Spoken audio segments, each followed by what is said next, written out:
안녕하세요. 빠른 교육이 아닌 바른 교육을 향하는 콩나물쌤입니다. 오늘은 암기 공부에 대한 이야기를 좀 해보려고 합니다. 이게 왜 암기는 인류 최악의 공부법인가 이런 주제로 말씀을 나눠드리려고 합니다. 최근에 한 유튜브 그 교육 사이트, 정확하게 말씀드리자면 대치동 캐슬이죠. 이 대치동 캐슬에 새로운 영상이 하나 올라왔는데 보니까 이렇게 되어 있더라고요. 인류 최고의 공부법이 암기다라는 이야기를 하셨습니다. 그래서 물리학 박사시고 뇌과학에 관한 책은 몇 권 번역을 하셨더라고요. 공부는 암기로 해야 된다. 이해를 하려고 하면 안 된다. 이런 말씀들을 하셨어요. 그런데 이제 콩나물쌤 채널을 쭉 봐오신 분들도 그러실 테고, 몇 번 보신 분들도 아시겠지만, 이 이해의 중요성을 가장 강조했던 사람이 저라고 생각을 합니다. 유튜버들 중에서. 그래서 이 영상을 봤을 때, 조금 고민을 했어요. 왜냐하면 그 대치동 캐슬 고대원 원장님 책도 제가 소개를 해드렸고, 한번 만나 뵙고 싶은 그런 분이고, 또 이 박문호 교수님 역시 훌륭한 학자라고 생각을 하기 때문에 이 지점에 대해서 제가 정확하게 짚고 넘어간다는 것이 그렇게 편한 마음만은 아니었습니다. 하지만 그럼에도 불구하고 제가 이 내용을 오늘 다룰 수밖에 없는 이유는 제가 어떤 좋은 정보, 정확한 정보를 알려드려도 많은 분들이 그것을 실제로 실행하는데 오류를 범하는 경우를 많이 볼 수가 있거든요. 그런데 암기가 최고의 공부법이다. 이해를 하려고 하면 안 된다라는 것은 분명히 잘못된 이야기입니다. 그래서 이것을 잘못된 이야기들을 접했을 경우에 부모님들이나 많은 교육자분들께서 교육적으로 바람직하지 않은 방향으로 자녀 교육, 아이 수업 이런 것들을 할 수 있기 때문에 이 부분은 반드시 짚어드려야만 하겠다라는 생각을 하게 되었습니다. 그래서 오늘은 이 영상 앞에 소개해드렸던 이 영상 있죠? 이 영상에서 박문호 교수님이 하셨던 말씀을 하나씩 짚어가면서 어떤 점에서 잘못됐는지 구체적으로 설명드리도록 하겠습니다. 근데 이제 영상을 보시는 분들께서 이제 쉽게 범할 수 있는 오류가 뭐냐면은, 저분은 박사고, 콩나물쌤은 초등교사니까 아무래도 박사가 더 맞지 않을까, 이런 생각들을 아무래도 하실 수 있습니다. 그런 것들이 이제 권위에 의한 오류라고 하는데요. 그렇기 때문에 저 역시 이론적인 배경들을 충분히 갖춰야만 말씀드릴 수가 있겠죠. 제가 오늘 드리는 내용의 근거는 제 개인적인 생각이 아니고요. 정말 뇌과학, 교육신경과학, 교육학, 인지심리학에서 이미 입증되었고 수많은 학자들이 이야기하고 있는 바입니다. 이 학문 분야들을 제가 공부를 하면서 그 어디에서도 암기의 효과성을 강조하는 그런 이론들은 전혀 없었고요. 검증된 바도 없었고, 이 모든 네 개 학문이 전부 다 이해가 교육에서 가장 중요하다는 이야기들을 반복적으로 해오고 있습니다. 그렇기 때문에 교수님 대 초등교사의 논쟁이라기보다는 이 네 가지 학문 분야에서 주장하는 바를 설명을 드리고자 합니다. 영상에서 교수님께서 먼저 하시는 말씀의 중요한 내용이 바로 이겁니다. 과학자들은 이런 걸 기억, 암기 안 하고 그냥 창의적으로만 한다라는 환상을 사람들이 가지고 있다라고 말씀을 하십니다. 그러니까 과학자들이 기억, 암기를 안 한다는 게 아니라 실제로 많이 하는데 사람들은 안 한다고 생각한다라고 설명을 하고 계시죠. 이건 분명한 사실입니다. 과학자들은 당연히 과학적 사실을 기억을 해야 됩니다. 그런데 기억하고 암기는 사실 전혀 다른 거거든요.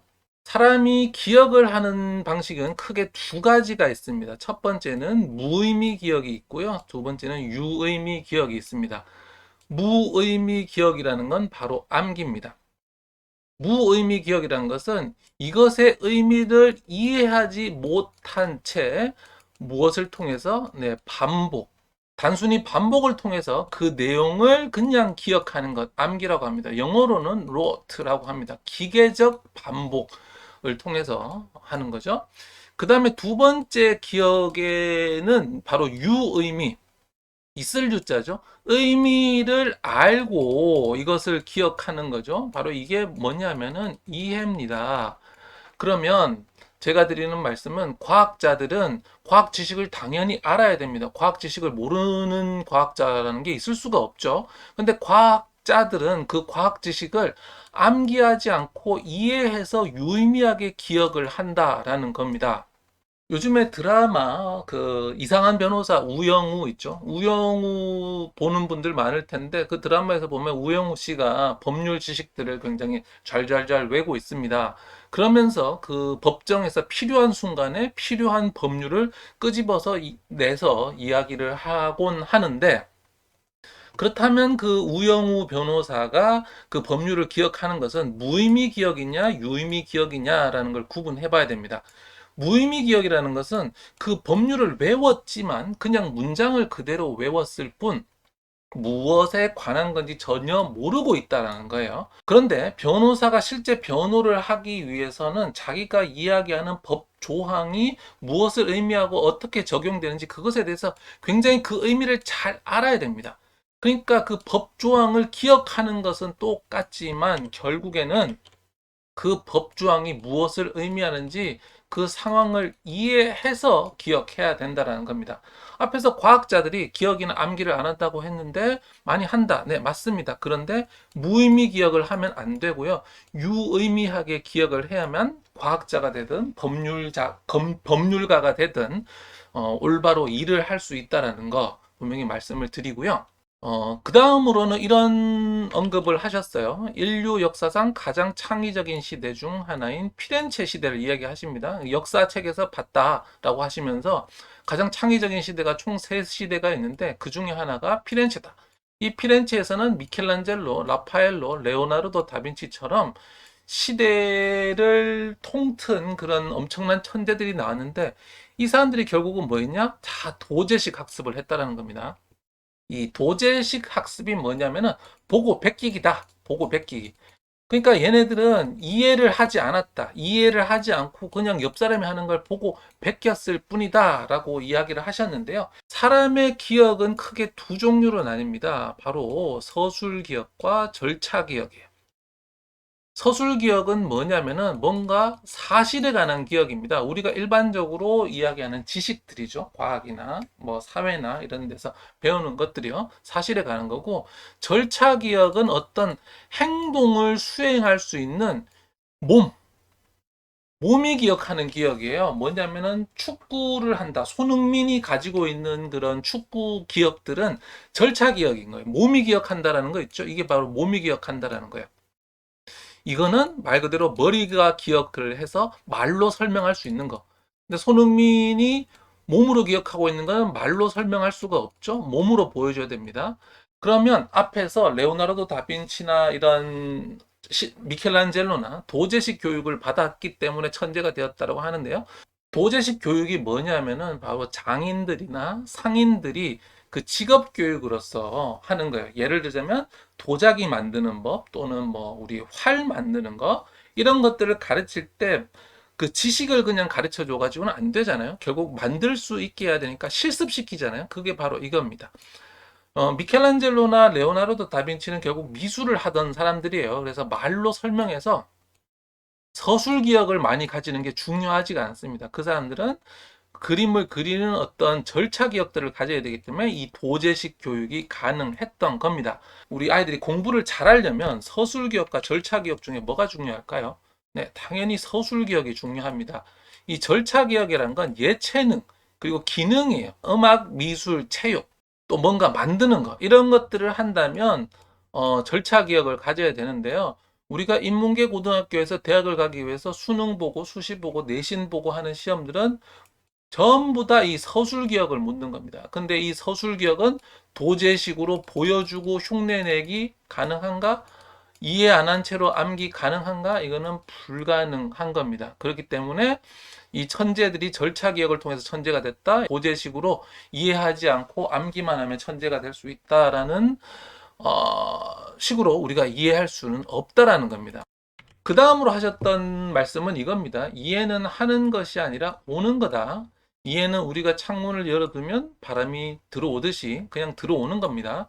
사람은 창문만 열어두면 됩니다. 그럼 이해가 그냥 들어온다라는 거죠. 이해를 하는 방식도 또 두 가지예요. 첫 번째는 저절로 오는 경우가 있고요. 또 하나는 의도적인 노력으로 얻는 경우예요. 우리가 누구의 말을 들으면 저절로 이해되는 경우들이 있죠. 근데 반대편에 이해가 잘 안 되는 경우가 있습니다. 그러면 이해가 잘 안 되는 경우는 어떻게 해야 될까요? 그냥 둘까요? 그냥 모른다고 할까요? 그래서 교수님께서는 그냥 모르면 암기하면 된다라고 이야기를 하시겠지만 그것이 아니라는 거죠. 의도적으로 노력해서 이해를 만들어야 돼요. 이거 교육에서 굉장히 강조하는 것들이 바로 이거예요. 이해 전략. 이해를 못하는 아이들을 그냥 놔두면 안 되고 어떻게 이해를 할 수 있는지 이 전략을 가르치면은 아이들이 성적도 오르고 문해력도 오른다라는 건 한두 개의 연구가 아니고 수많은 연구에서 문해력 교육에서 가장 강조하는 것 중에 하나가 바로 이해 전략입니다. 이해 못하는 아이들 의도적인 노력으로 이해를 얻을 수 있게 하라라는 거요. 그 다음에 또 하나 메타인지라는 말씀 들어보셨죠? 메타인지라는 것은 나의 생각에 관한 생각인데 메타인지가 하는 게 바로 이거예요. 의도적인 노력을 하는 거예요. 메타인지를 하죠. 이해가 내가 지금 못하고 있네. 그러면 나는 어떻게 이해할 수 있을까 생각하는 게 메타인지예요. 그리고 생각을 실천해서 실제로 이해를 만들어내는 것이 바로 메타인지입니다. 그런데 이해는 그냥 저절로 오는 거니까 그냥 두면 된다라고 한다면, 네, 수십, 수백 명의 전문가들이 이야기했던 부분들이 간과되는 거죠. 다음으로 하신 말씀을 보면 이런 말씀을 하셨습니다. 어렵다는 말은 이해를 못했다는 거예요. 이해는 하지 마. 그러면 즐기면 돼요. 이해는 결과지 원인이 아닙니다. 무엇의 결과냐면 기억의 결과입니다. 기억을 하면 이해가 온다라고 말씀을 하셨는데요. 이해를 하지 못하면 즐길 수가 없습니다.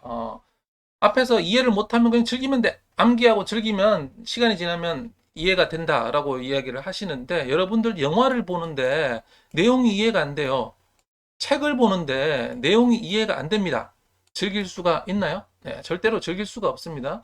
학교에서 제가 20년간 아이들을 지도하면서도 봤던 것들이 결국은 아이들이 이해를 하냐 안 하냐가 즐길 수 있느냐 없느냐를 결정을 합니다. 이해를 하는 아이들은 그때부터 즐길 수 있는 가능성이 생기고요. 이해를 못하고 단순 암기한 아이들은 절대로 그것을 즐길 수가 없습니다. 여기는 고통밖에 없어요. 괴로움. 고통밖에 없습니다. 그래서 이해를 하지 않은 채로 즐기는 일은 있을 수 없다라는 거. 이거는 어느 정도 수준이 돼야 되냐면은 말씀하신 박사님 수준이 돼야 됩니다. 내가 그 분야에서 상당히 많은 지식들을 가지고 있는데 새로운 뭔가 나왔어요. 그럼 이게 이해가 안 돼. 그럴 때는 어쩌면 이해를 하지 못하지만 내가 잘하는 분야이기 때문에 즐길 수 있을지 모르지만 아이들 같은 경우에는 이것이 절대로 불가능하다라는 거. 두 번째, 이해는 기억의 결과다라고 하셨는데요. 그렇지 않습니다. 기억과 이해는 굉장히 상호 보완적이에요. 자, 첫 번째, 우리가 기억은 어떻게 해서 생기냐면요. 기억은 이해를 통해서 생깁니다. 앞에서 말씀드렸죠. 기억을 하는 두 가지 방법이 있다고 말씀드렸잖아요. 기억을 하기 위해서는 이해를 하고 기억하는 방법, 이해 없이 기억하는 방법이라고 말씀드렸죠. 그런데 문제는 이해가 없는 기억은 얘가 기억이 제대로 유지가 되지 않는다라는 겁니다. 예를 들어서 여러분들이 전화번호를 수십 년 전에 어떤 전화번호를 하나 외웠어요. 근데 전화번호에는 아무런 의미가 없잖아요. 이해가 없잖아요. 근데 그렇기 때문에 그 전화번호는 반복해서 사용되는 동안은 기억이 됩니다. 반복을 계속 하니까. 근데 예를 들어서 번호를 바꿔버렸어요. 그러면 더 이상 그 번호를 안 쓰죠. 그럼 시간이 오랜 후에 지난 다음에 그 번호가 기억이 나지가 않습니다. 왜냐하면 사람의 기억이라는 건 기본적으로 이해를 바탕으로 하고 이 기억을 꺼낼 때도 이해를 가지고 꺼내거든요. 그런데 이해가 없으면 저장이 돼 있지만 그 번호를 꺼낼 수가 없습니다. 그런데 예를 들어서 이삿짐 센터 번호가 뭐죠? 이삿짐 센터 전화번호가 2482가 굉장히 많죠. 이사를 빨리 한다는 거죠. 이런 것들은 번호는 우리가 한 번 보면 평생 잊어버리지 않거든요. 왜냐하면 이 기억이 저장됐는데 이사를 빨리 한다라는 내가 이해를 함으로써 이사가 빨리라고 해서 이 기억을 끄집어 낼 수가 있는 거예요. 다시 말씀드리자면 이 기억을 저장하는데도 이해가 필요하고요. 이 기억을 다시 꺼내는데도 이해가 필요합니다. 이해가 없이 무이해로 반복해서 기억을 저장하면 저장이 될 수도 있지만 중요한 건 얘네들은 다시 이해가 없기 때문에 꺼낼 수가 없어요. 옛날에 외웠다가 잊어버린 번호처럼. 하지만 이삿짐 센터의 2482 같은 번호는 이해가 달렸기 때문에 언제든지 다시 꺼낼 수가 있습니다. 네, 다음으로 하신 말씀 한번 또 살펴보도록 하겠습니다. 이렇게 얘기하셨어요. 기억에는 일화기억과 의미기억이 있다. 그런데 특히 우리에게 필요한 것은 의미기억이다. 근데 의미기억은 숙성 과정을 거쳐야 된다라고 말씀드렸어요. 앞에서 말씀드렸듯이 기억은 서술기억과 절차기억으로 되어 있습니다. 그 다음에 일화기억과 의미기억은 서술기억의 일종이에요. 그리고 절차기억에 또 두 가지가 있고요. 그 다음에 중요한 것은 앞에 의미기억이 중요하다라고 말씀하셨는데 의미기억만 중요한 게 아니라 일화기억이 같이 중요합니다. 왜냐하면은 이 일화기억이 의미기억을 도와요. 그래서 결론적으로 우리가 시험을 보고 공부하는 데는 의미기억이 더 중요한 건 맞아요. 근데 이 일화기억이 굉장히 중요합니다.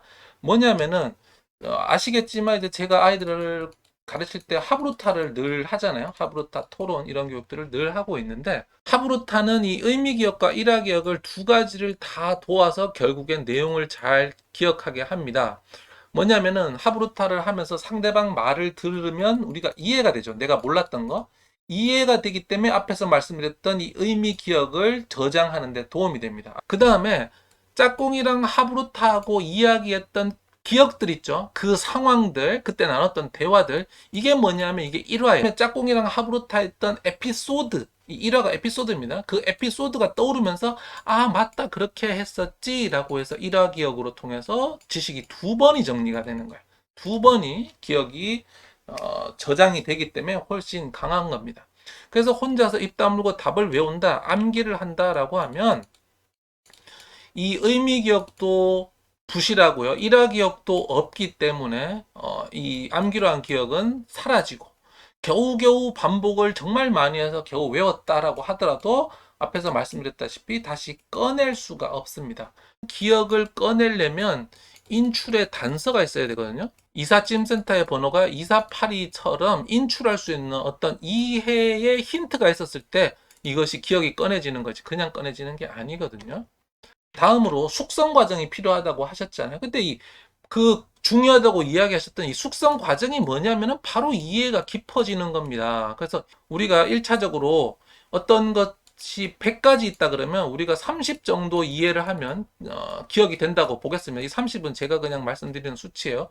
그런데 이 기억을 저장한 상태에서 살면서 얘를 계속 사용을 하면 이해가 30에서 40, 50, 100처럼 이렇게 점점 깊어진다라는 거예요. 그런데 이 암기라는 공부는 이해가 없잖아요. 그럼 이해가 0% 혹은 5% 수준에서 저장을 하면 이 이해가 된 것이 너무 낮기 때문에 숙성될 수가 없습니다. 왜냐하면 어느 정도 알아야지 나중에 접했을 때 이거는 또 이렇게 적용되는구나, 이거는 또 이렇게 적용되는구나 하면서 계속 이것이 숙성되는 거지, 내가 알지 못한 채로 어떤 것들을 외워서는 이게 그 실제 상황에 적용이 안 되잖아요. 그러면 숙성이 되지를 않습니다. 예를 들어서 영어를 배울 때 영어 어떤 표현들 그 의미를 알고 내가 외워요. 의미를 알고 외우면 이걸 실제로 사용할 수 있겠죠. 그러면 30% 정도 안다고 하더라도 실제 상황에서 써보고 상대방 말을 들으면서 이 이해가 40, 50, 60, 100까지 갈 수가 있는데 그게 아니라 내가 저것이 무슨 말인지도 모르는 상태에서 어떤 문장을 외웠어요. 그러면 이 말이 무슨 뜻인지 알 수가 없잖아요. 그래서 숙성될 수가 없습니다. 그래서 이 숙성 과정이 필요한 건 맞는데 이 숙성 과정 자체가 이해고 또 숙성이 되려면 처음부터 이해를 한 채로 기억을 해야만 유의미한 기억을 했을 때만 숙성이 가능하다라는 말씀을 드리겠습니다. 또 이런 말씀도 하셨더라고요. 상황을 절박하게 만들면 해답을 찾습니다. 절박하면 우리 불행은 반드시 해결합니다. 뭐든지 하려면 시간을 더 줄여라. 상황을 인위적으로 절박하게 만들어라.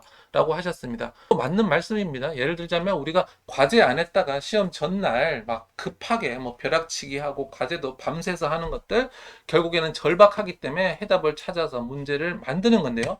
그런데 중요한 건 아이들은 절대로 절박하지 않다라는 거예요.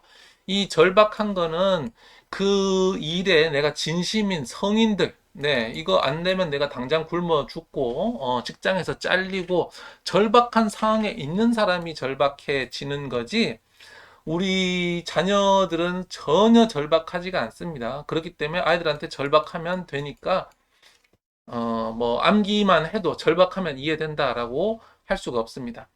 그리고 예를 들어서 박사님처럼 어떤 한 분야에 굉장히 깊이 있는 지혜를 가지고 계시고 학식이 있으신 분들은 그 분야를 막 집중적으로 파잖아요. 그렇기 때문에 어떨 때는 잘 모른 채로 암기만 하고도 시간이 지나면 워낙 그 분야에 지식이 많으시니까 아 이게 무슨 소리인지 모르겠다. 일단 암기하자 한 다음에 시간이 지나면 배경 지식이 많으니까 이해가 되는 경우들이 있어요.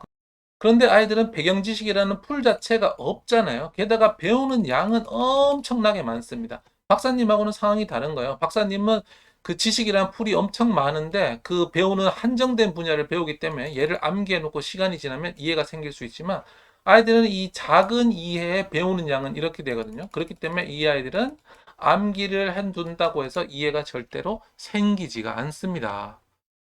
또 다음으로 이런 말씀 하셨습니다. 기억의 구성 요소들이 내가 절박한 상황을 만나면 얘들끼리 새롭고 독특한 조합을 하게 되는 거예요. 그걸 다른 말로 기억의 새롭고 독특한 조합을 창의성이라고 한다. 네, 기억을 해두면 내가 절박할 때 기억과 기억이 새롭게 연결이 되어서 독특한 조합, 기존에 없던 것들을 만들어낸다. 창의성이다. 네, 맞습니다. 이런 것들이 창의성인데요. 자, 중요한 건 이겁니다. 아무 기억이나 창의성에 활용되는 것이 아니고요. 이해된 기억만이 창의성에 활용됩니다. 제가 맨 앞에 말씀드렸던 유의미 기억과 무의미 기억이 있죠. 이 무의미 기억은 이해 없이 달달달 반복해서 외운 거예요.